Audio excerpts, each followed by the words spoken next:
My name is Haba.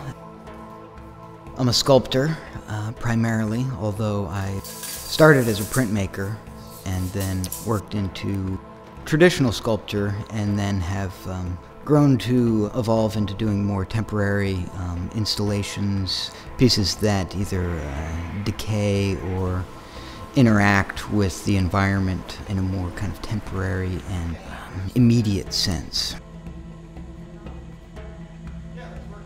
I was lucky enough to do an installation last year at the Lo-Fi Festival at Smoke Farm here in Snohomish County.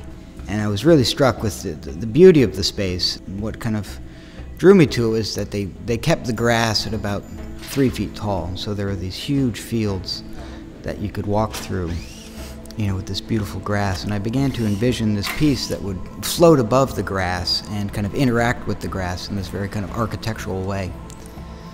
And so this piece is a maquette in a sense for a much larger piece that would be in the environment. And so I wanted to kind of address the relationship, or at least play with how the hanging string would interact with such a kind of wild and untamed texture.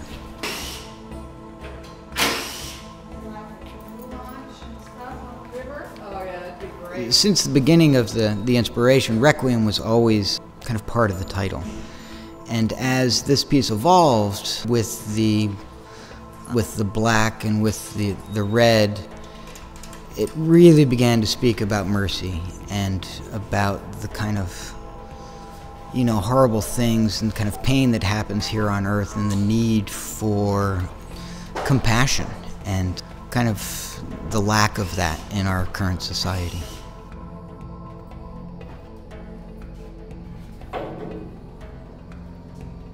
This piece is primarily sisal and gesso. I used a white gesso, and then I used a red wax, which is actually a sprue wax, which I got really fond of while studying bronze casting.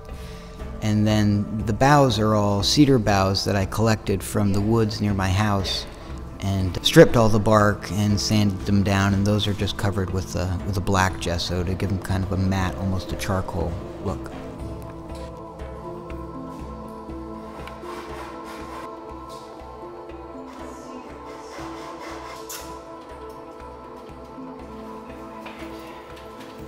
It was a struggle for me to kind of embrace the armature. You know, I mean, ideally things just float in a magic space.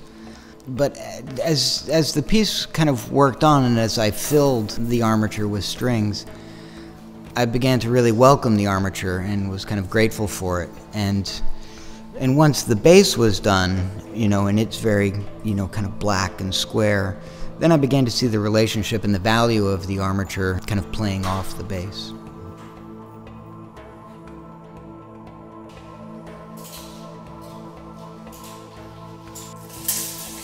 I mean, first of all, I want them to walk around it, you know, and that's always kind of a goal when I do a piece or something, is to engage them, to get them to seek out a different point of view.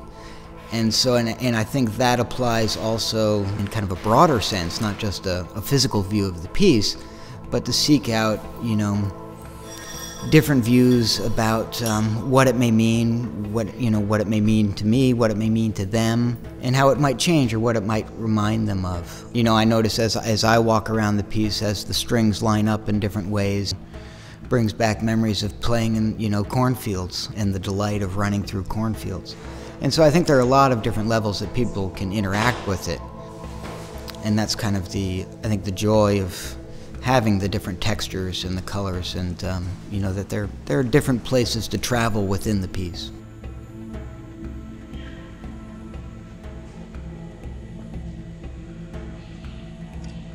I've always been influenced by a Lao Tzu poem. I don't know if I can get the title right, but it was 13 spokes share the wheel's hub, but it's the space within that makes the wheel function, you know, and that it's always that empty space that then defines and gives meaning to kind of the physical or the functional part.